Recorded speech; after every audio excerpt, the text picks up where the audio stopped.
Hello, this is Bilbo Baggins from Supertech Electronics. Today we're doing the removal for a MG3.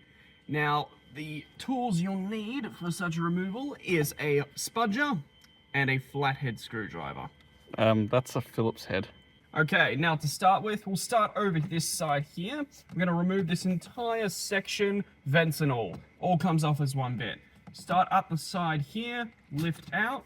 This whole thing will come out as one. You'll see there's clips all along the sides, come out, and then all we need is 1, 2, 3, 4 Phillips head screws.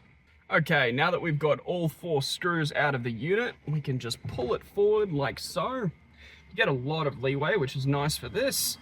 Get once. All these plugs are out. And fight you. There we go. Then this one, there's a clip at the bottom. Push it down, pull it out. The whole thing will just pop right out.